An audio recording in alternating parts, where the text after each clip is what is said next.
Good morning students. हमारा chapter चल रहा था प्रिंसिपल्स ऑफ मैनेजमेंट, जिसमें हमने प्रिंसिपल्स ऑफ मैनेजमेंट क्या होते हैं, उनका नेचर क्या है और उनकी इम्पोर्टेंस क्या है, उसके बारे में स्टडी किया था। आज हम करने जा रहे हैं कि जो प्रिंसिपल ऑफ मैनेजमेंट है वो किस किस ने दिए हैं। देखो, 2 मेन स्कॉलर हुए थे जिन्होंने ये दिए थे, फ्योल और हेनरी फ्योल और F.W. टेलर ने दिया था। तो आज हम सिर्फ फ्योल के बारे में रीड करेंगे कि फ्योल ने कौन कौन से प्रिंसिपल्स डिराइव किए थे। सबसे पहले हम उसकी हिस्ट्री के बारे में रीड करेंगे फ्योल के बारे में।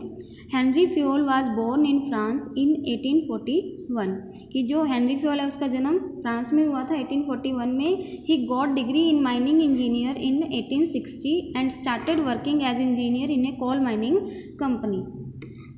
In 1888 he was promoted as the managing director of the company, कि वो एज ए इंजीनियर वहाँ पे अपॉइंट हुआ था कोल माइनिंग कंपनी में, बट 1888 में उसको प्रमोट कर दिया गया और उसको मैनेजिंग डायरेक्टर बना दिया गया कंपनी का। जब उसको डायरेक्टर बनाया गया उस टाइम जो कंपनी थी वो क्या इंसॉल्वेंसी की कंडीशन में थी, मतलब कि इंसॉल्वेंट होने वाली थी। He accepted the challenge and applied his managerial technique to bring out the company from this situation and he succeeded, कि उसने ये चैलेंज एक्सेप्ट किया कि वो उस टाइम जब क्या है कोई कंपनी इंसॉल्वेंट होने की कंडीशन में थी, तब उसने उस चैलेंज को एक्सेप्ट किया और एज ए मैनेजिंग डायरेक्टर उसने वो पोस्ट संभाली। और क्या है उसने अपनी मैनेजरियल टेक्निक के थ्रू क्या है उस कंपनी को, जो वो सिचुएशन थी इंसॉल्वेंसी की, उससे बाहर निकालने की कोशिश की और वो सक्सेस भी हो गया। When he retired after 30 years, the company was a leading coal steel company, मतलब कि एक बहुत अच्छी कोल स्टील कंपनी के नाम से वो फेमस थी विद स्ट्रॉन्ग फाइनेंशियल बैकग्राउंड। आगे देखो मेजर कंट्रीब्यूशन ऑफ फ्योल, कि उसका क्या क्या कंट्रीब्यूशन रहा है। He made clear distinction between technical and managerial skill, कि उसने क्या है टेक्निकल स्किल और मैनेजरियल स्किल के बीच में डिफरेंस बताया। He identified the main steps in the process of management which are considered the major function of management, कि उसने क्या है जो ये 5 स्टेप्स जो इन्वॉल्व होते हैं मैनेजमेंट प्रोसेस में, उसने इनको आइडेंटिफाई किया और इन पे काम किया। Planning, organising, staffing, directing and controlling. He developed 14 principles of management which act as guidelines for managers to perform managerial activities, कि उसने क्या है 14 principles भी क्या है डेवलप किए। अब देखते हैं हमने principles of management developed by Fayol. सबसे पहले है division of work. Division of work यानी काम को बांटना। हेनरी फ्योल का ये मानना था कि हमें काम को क्या है छोटे छोटे पार्ट्स में डिवाइड कर देना चाहिए, यानी कि एम्प्लॉयज़ के बीच में काम को डिस्ट्रीब्यूट कर देना चाहिए। इससे क्या है काम, जब एक ही पर्सन बार बार एक काम को रिपीट करेगा तो उससे वो क्या है एक पर्टिकुलर फील्ड में स्पेशलाइज्ड होता जाएगा, जिससे क्या है हमारी जो कॉस्ट है वो क्या हो जाएगी, कम हो जाएगी, क्योंकि वो उस फील्ड में एफिशिएंट होता जाएगा।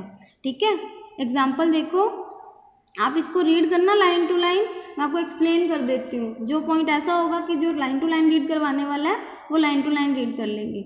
आगे देखो, इसमें एग्जाम्पल देखो, in a furniture manufacturing company 1 person can be asked to cut the wood pieces, कि एक फर्नीचर मैन्युफैक्चरिंग कंपनी है उसमें एक पर्सन को कहा जा सकता है कि वो सिर्फ लकड़ी काटे, एक क्या है उनको ज्वाइन करे, जोड़े उनको, एक पॉलिश करे और एक फिनिशिंग टच दे फर्नीचर को। With this division each person will become specialised in his part of job and his effectiveness and efficiency improves. इससे क्या है जो पर्सन है वो क्या अपने फील्ड में स्पेशलाइज्ड होता जाएगा और उसकी इफेक्टिवनेस और एफिशिएंसी दोनों इम्प्रूव होंगे। जैसे बैंक में भी क्या है, एक कैश देता है, एक कैश लेता है, एक पासबुक में एंट्री करता है, ठीक है, एक लोन दे रहा है, तो सभी को क्या है वर्क क्या है सभी में डिवाइड होता है, वो अपने अपने फील्ड में स्पेशलाइज्ड होते जाते हैं। इसके पॉजिटिव इफेक्ट्स क्या हैं principles of division of work के। सबसे पहले स्पेशलाइजेशन, वही है कि जब हम डिवाइडेड वर्क को बार बार करेंगे तो हम उस फील्ड में स्पेशलाइज्ड होते जाएंगे। सेकंड, इससे हमारी एफिशिएंसी भी क्या है इम्प्रूव होती है। बार बार एक ही काम को करने से हम उसमें एफिशिएंट होते जाते हैं, फिर क्या है काम, एक तो काम भी जल्दी होने लग जाता है और हमारी जो कॉस्ट है वो भी कम आती है। Consequences of violation of this principal, अगर हम इस प्रिंसिपल को वायलेट करते हैं, इग्नोर करते हैं, तो इसके क्या रिजल्ट्स हो सकते हैं। लैक ऑफ एफिशिएंसी होगा, क्यों हो क्या स्पेशलाइज्ड भी नहीं हो पाएगा, स्पेशलाइजेशन भी नहीं मिलेगी और एफिशिएंट भी नहीं होगा। और chances of duplication of work, अब जब काम को बांटा नहीं हुआ तो हो सकता है एक ही काम क्या है 2 एम्प्लॉयज़ क्या है बार बार उसी सेम वर्क को रिपीट कर दें, तो इससे काम की डुप्लीकेसी हो सकती है। आगे अथॉरिटी एंड रिस्पॉन्सिबिलिटी, अथॉरिटी क्या होती है? अधिकार देना, पावर टू टेक डिसीजन, और रिस्पॉन्सिबिलिटी होती है ऑब्लिगेशन यानी कि जिम्मेदारी, ठीक है, जवाबदेही जिसको हम अकाउंटेबिलिटी होती है जवाबदेही, रिस्पॉन्सिबिलिटी होती है जिम्मेदारी, एंड अथॉरिटी होती है अधिकार देना किसी को, ठीक है, पावर टू टेक डिसीजंस। अब ये जो अथॉरिटी और रिस्पॉन्सिबिलिटी है ना, ये मस्ट बी बैलेंस, मतलब कि पैरिटी में चलने चाहिए, साथ साथ चलने चाहिए। अगर हम किसी को बहुत ज़्यादा अथॉरिटी दे देते हैं और रिस्पॉन्सिबिलिटी नहीं देते तो वो उस पावर का मिसयूज़ कर सकता है। अगर हम किसी को सिर्फ रिस्पॉन्सिबिलिटी दे रहे हैं बट अथॉरिटी नहीं दे रहे तो उस केस में वो पर्सन क्या है, अपने वर्क को कंप्लीट ही नहीं कर पाएगा, क्योंकि उसको रिस्पॉन्सिबिलिटी दी गई है बट कुछ भी डिसीजन लेने के लिए अथॉरिटी नहीं दी गई है। एग्जाम्पल देखो, if a person is given responsibility to produce 100 units in 1 week time but he is not given authority to purchase the raw material, कि अब उसको रिस्पॉन्सिबिलिटी दे दी कि उसको 1 वीक में 100 यूनिट्स प्रोड्यूस करनी है, बट अथॉरिटी नहीं दी कि वो रॉ मटेरियल परचेज कर सके। If there is no raw material available in the store room as a result he could not complete the target of producing 100 units of in time, कि अगर क्या है वहाँ पे कोई रॉ मटेरियल नहीं होगा स्टोर रूम में तो वो क्या है टाइम पे 100 यूनिट्स को प्रोड्यूस नहीं कर पाएगा। The worker can not be blamed for not completing on time because he was given only the responsibility and not the matching the authority to carry on the work. अब इसमें क्या है, worker को अपने क्या है ब्लेम नहीं कर सकते क्योंकि उसको सिर्फ रिस्पॉन्सिबिलिटी दी गई थी, अथॉरिटी नहीं दी गई थी।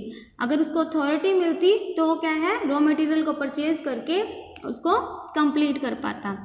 Access of responsibility with less authority results is non completion of job, की अगर हमें रिस्पॉन्सिबिलिटी बहुत ज़्यादा दे दी और अथॉरिटी नहीं दी गई तो इससे क्या है हम टाइम पे अपना वर्क कंप्लीट नहीं कर पाएंगे। आगे है positive effects of this principle, no misuse of authority, कि अगर हम अथॉरिटी और रिस्पॉन्सिबिलिटी दोनों बैलेंस में देंगे तो क्या है वो मिसयूज़ नहीं कर पाएगा, क्योंकि अथॉरिटी दी है रिस्पॉन्सिबिलिटी भी दी है तो हाँ क्या है उसको रिस्पॉन्सिबल है वो अपने वर्क के लिए। Helps in meeting responsibilities on time without any delay, कि फिर क्या है वो अपनी रिस्पॉन्सिबिलिटीज भी टाइम पे कंप्लीट कर पाते हैं। अगर वॉयलेट करते हैं तो वर्क डिले हो सकता है, और in completion of work due to less authority, अगर उसको लेस अथॉरिटी देंगे तो क्या है वो रिस्पॉन्सिबिलिटी कंप्लीट नहीं कर पाएगा। Misuse of authority due to excess authority, अगर किसी को बहुत ज़्यादा अथॉरिटी दे दी जाए तो वो उसका मिसयूज़ कर सकता है। Over burden with work with excess responsibility, अब हमें सिर्फ रिस्पॉन्सिबिलिटी दी है बट अथॉरिटी नहीं दी, ठीक है, तो इससे वो क्या है ओवर बर्डन भी हो सकते हैं एम्प्लॉयज़। ये आगे है हमारा थर्ड प्रिंसिपल डिसिप्लिन। डिसिप्लिन मतलब कि अनुशासन, हिंदी में हम कहते हैं, जिसमें क्या कहते हैं रूल्स एंड रेगुलेशंस होते हैं। जैसे स्कूल में अपने कहते हैं डिसिप्लिन मेंटेन करना, इसका मतलब कि जो भी रूल्स एंड रेगुलेशंस हैं इस ऑर्गेनाइजेशन के वो हमें क्या है फॉलो करने पड़ेंगे। Following code of conduct, rules regulations of employment agreement, कि जो भी कोड ऑफ कंडक्ट है मतलब set of rules and regulations हैं वो फॉलो करना। Good superior at all levels, discipline का ये भी मतलब है कि जो हमारे सुपीरियर्स हैं वो क्या हैं सारे अच्छे हों सभी लेवल्स पे। अब जो डिसिप्लिन है ना वो सिर्फ ऐसा नहीं कि अब यहाँ पे स्टूडेंट्स डिसिप्लिन मेंटेन कर रहे हैं बट टीचर्स नहीं कर रहे तो वो क्या है वो ऑर्गेनाइजेशन भी सक्सेस नहीं कर सकता। डिसिप्लिन का मतलब होता है सभी के लिए, जो भी इस ऑर्गेनाइजेशन का पार्ट है, चाहे वो टीचर्स हैं, चाहे वो स्टूडेंट हैं, चाहे अदर वर्कर्स जो यहाँ पे काम कर रहे हैं, ठीक है, तो सभी इंक्लूड होते हैं डिसिप्लिन में। Clear and fair agreement among subordinate and superior, कि उनके बीच में क्या है क्लियर एग्रीमेंट हो। आगे meeting commitments at all levels, मतलब कि जो भी बात कही, अगर एम्प्लॉय ने कहा कि मैं इतने टाइम पे पहुंच जाऊंगा ऑफिस में तो वो उस टाइम प्रेजेंट होना चाहिए, या जो भी उसको वर्क दिया गया है जितने टाइम पीरियड के लिए उतने टाइम पीरियड में वो वर्क कंप्लीट करे।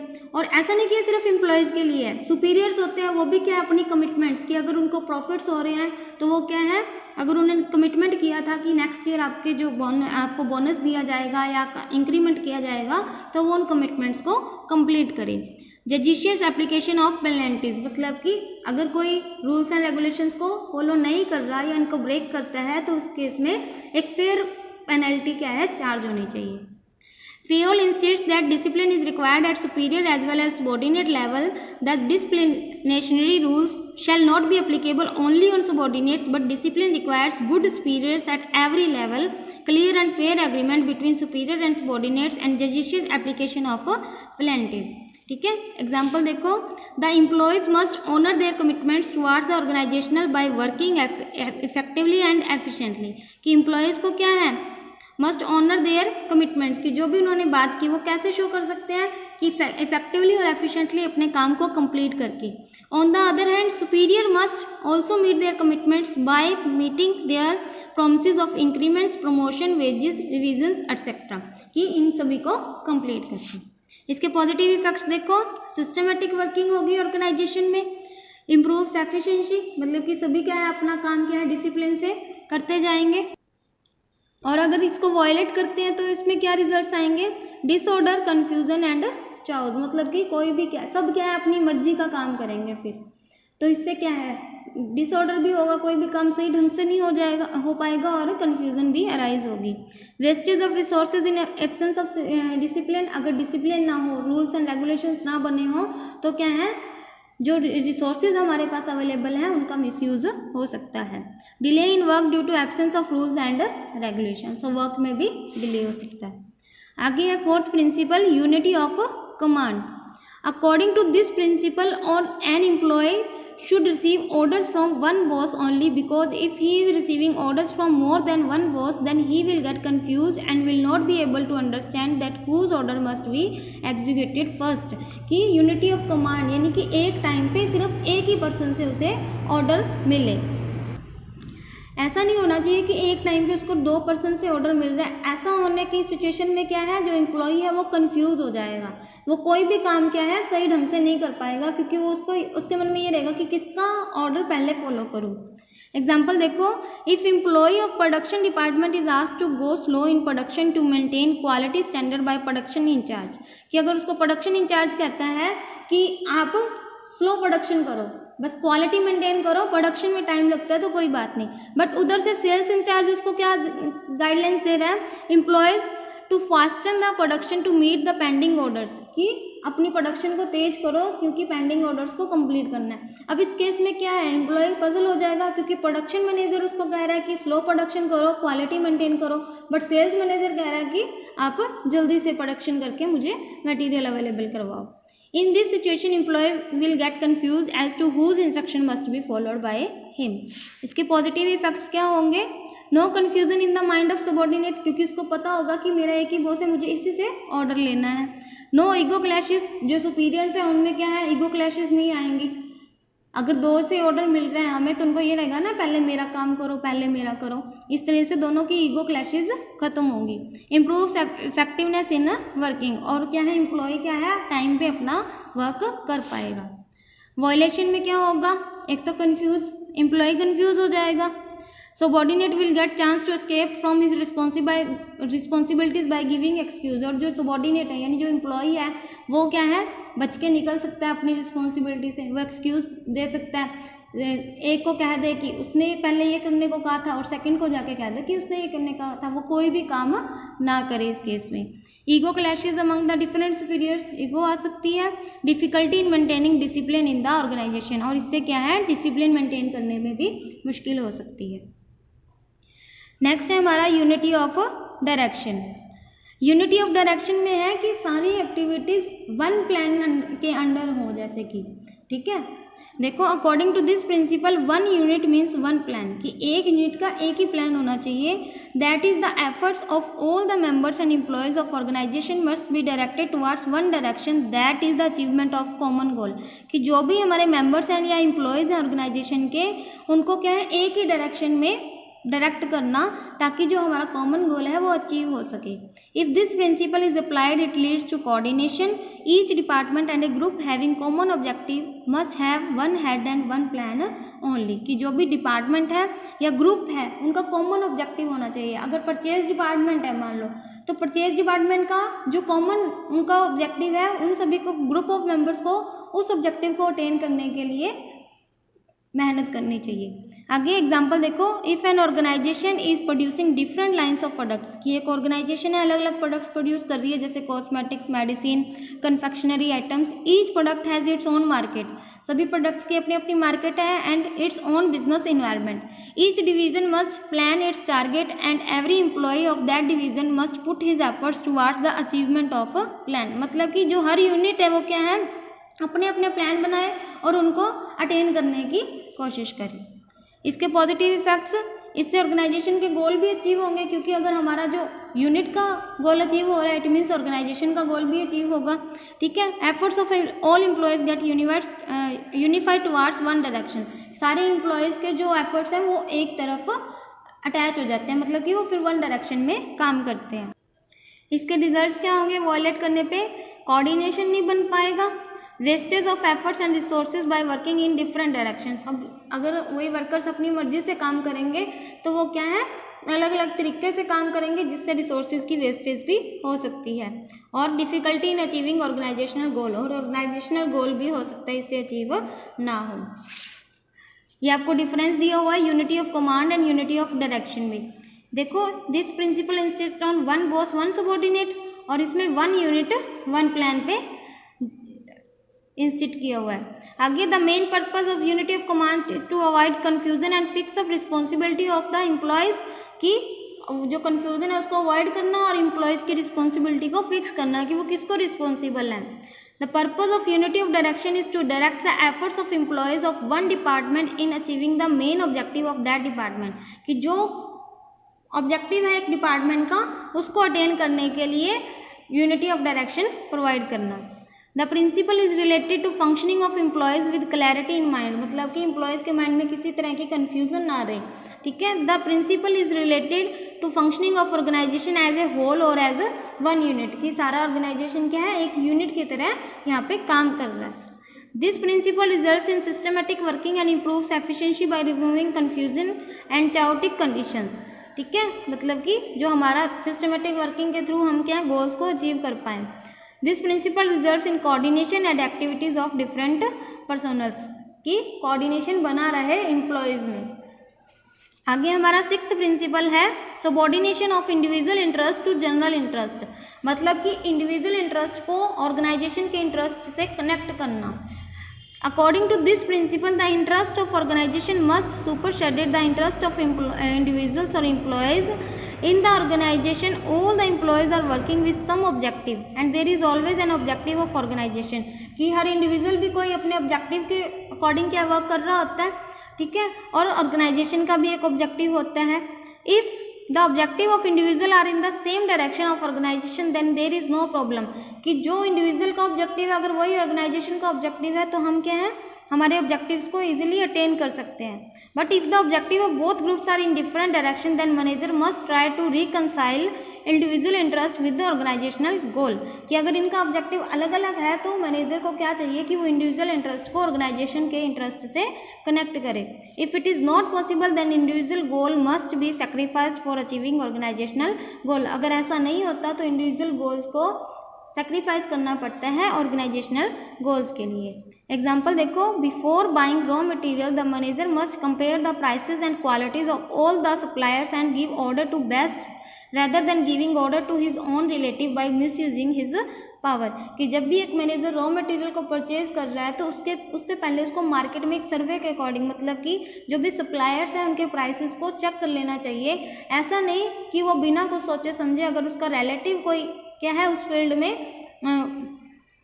उसके रिलेटिव से वो क्या है बिना कुछ सोचे समझे उसको ऑर्डर दे दे कि मिस यूजिंग हिज पावर, कि कोई मुझे कुछ नहीं कहेगा, और रिलेटिव हो सकता है कि उसको हाई प्राइसेस चार्ज करे उसके लिए, तो ये क्या ऑर्गेनाइजेशनल के लिए लॉस हो जाएगा, ऑर्गेनाइजेशन के लिए ऐसा नहीं होना चाहिए।